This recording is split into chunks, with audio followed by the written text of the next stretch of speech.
बस ये ठीक है, यहाँ पे स्क्रीन भी। साथियों नमस्ते। आज माननीय प्रधानमंत्री श्री नरेंद्र मोदी जी ने कैबिनेट में दो बहुत बड़े फैसलों को अनुमति दी है। पहला है आंध्रा और कर्नाटक को जोड़ने वाले बहुत एक इम्पॉर्टेंट इकोनॉमिक कॉरिडोर में रेलवे की 3rd और 4th लाइन, और दूसरा है केमिकल सेक्टर को एक टोटली नए तरीके से भारत में डेवलप करने के लिए एक नई स्कीम की घोषणा हुई है, आज अप्रूव हुई है। और केमिकल भी सेमीकंडक्टर की तरह एक फाउंडेशनल इकोनॉमी है, फाउंडेशनल इंडस्ट्री है, इसलिए बहुत इंपॉर्टेंट था इस इंडस्ट्री के लिए एक नए तरीके से सोचना। मैं दोनों स्कीम्स पे, दोनों पॉइंट्स पे आता हूँ। पहला प्रोजेक्ट है जो कि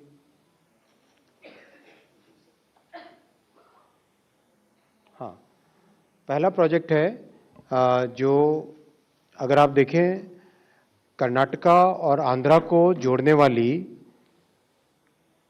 ये लाइन बेसिकली गुंतकल से बेल्लारी से होसपेट, होसपेट से हुबली और हुबली से आगे अंकोला की तरफ अगर इस रूट को देखें, this is one of the most important economic corridors. There are steel plants, there are power plants, there are cement plants.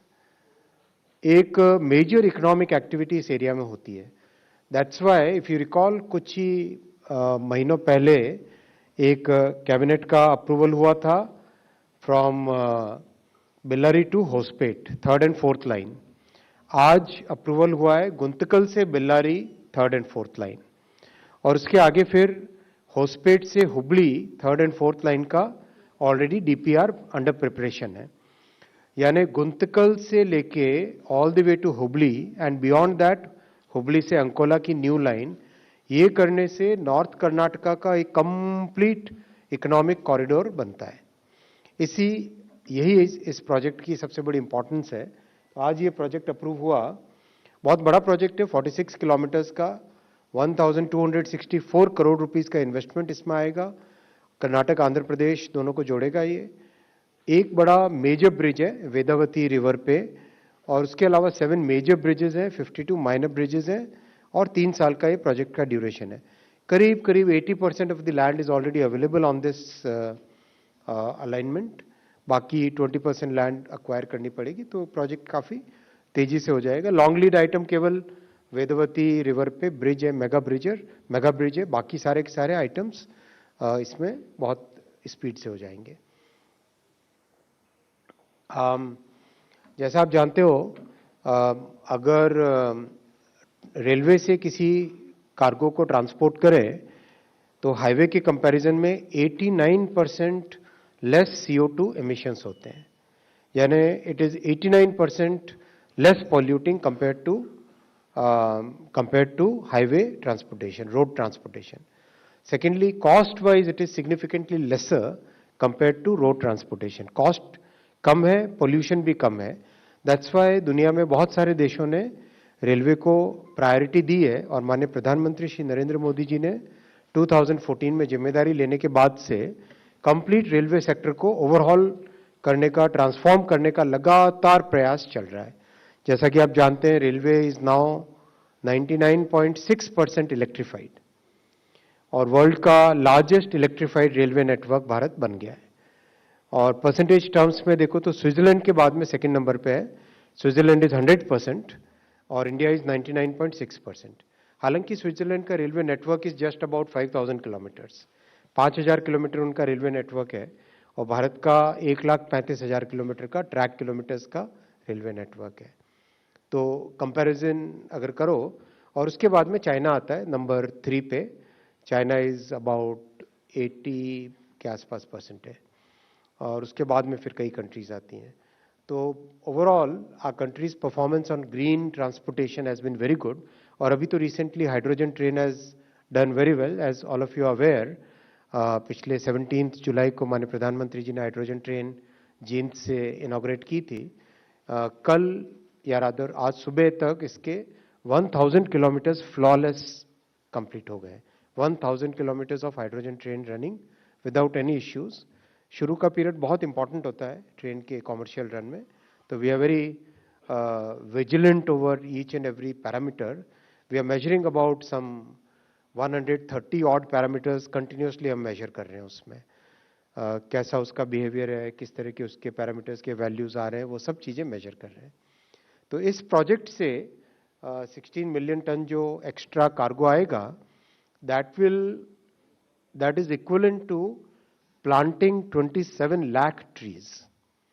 यानी 27 लाख ट्रीज अगर हम लगाते, उससे जितना कार्बन डाइऑक्साइड सिक्वेस्टर होता, कम होता, एटमॉस्फेयर से एब्जॉर्ब होता, उतना इस रेलवे लाइन के बनाने से कार्बन डाइऑक्साइड ट्रांसपोर्टेशन सेक्टर से कम होगा।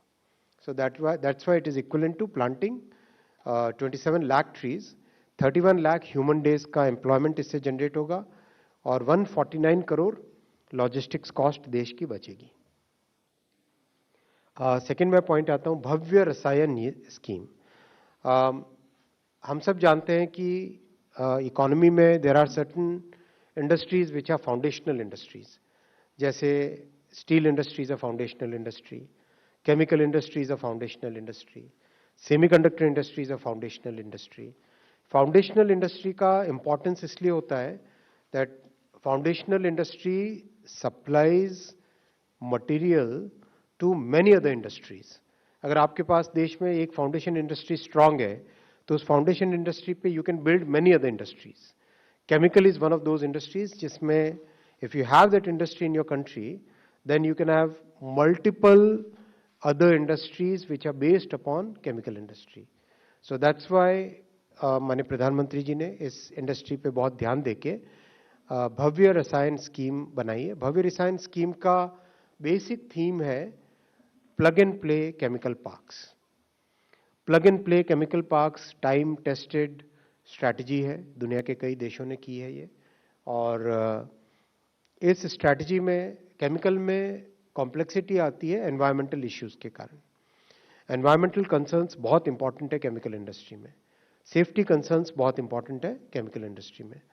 इन दोनों का ध्यान रखने के लिए जो केमिकल इंडस्ट्री के लिए जो स्पेशल रिक्वायरमेंट्स है, for example common effluent treatment plants, for example special effluent treatment plants, for example how the gaseous emissions will be treated, right. इन सब का ध्यान रखना बहुत जरूरी होता है। Not just the liquid emissions, but also the other gaseous emissions which are emitted in the chemical industry. Then safety becomes very important because workers की safety और इसके अलावा जो भी आसपास लोग रहते हैं, जो भी काम उस एरिया से जुड़े हैं, उन सब की सेफ्टी। तो इन सब को ध्यान में रखते हुए 3 डेडिकेटेड केमिकल पार्क्स बनाए जाएंगे। These 3 dedicated chemical parks will basically be selected through a challenge mode। जो स्टेट गवर्नमेंट जिस तरह से परफॉर्म करेगी और जिस तरह से अपना इनिशिएटिव लेगी, उसके बेसिस पे ये केमिकल पार्क्स डिसाइड होंगे। And once these chemical parks are decided, 1000 crore rupees तक का हर एक केमिकल पार्क को सपोर्ट दिया जाएगा।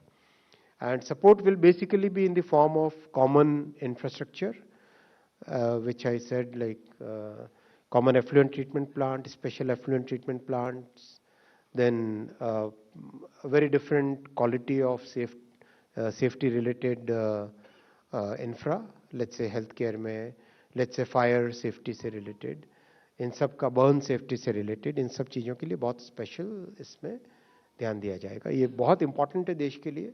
माननीय प्रधानमंत्री जी का जो आत्मनिर्भर भारत बनाने का संकल्प है और जो भारत का बहुत बड़ा विकसित भारत बनाने का जो बहुत बड़ा that big goal that we have taken for a country, उसमें आप देख रहे हो step by step, whether it is semiconductors, whether it is chemicals, whether it is biopharmaceuticals, whether it is digital agriculture mission, इन सब चीज़ों का step by step एक एक करके वो सारी चीज़ें तैयार हो रही है जो कि बेसिकली विकसित भारत बनाने के लिए देश को तैयार करती है।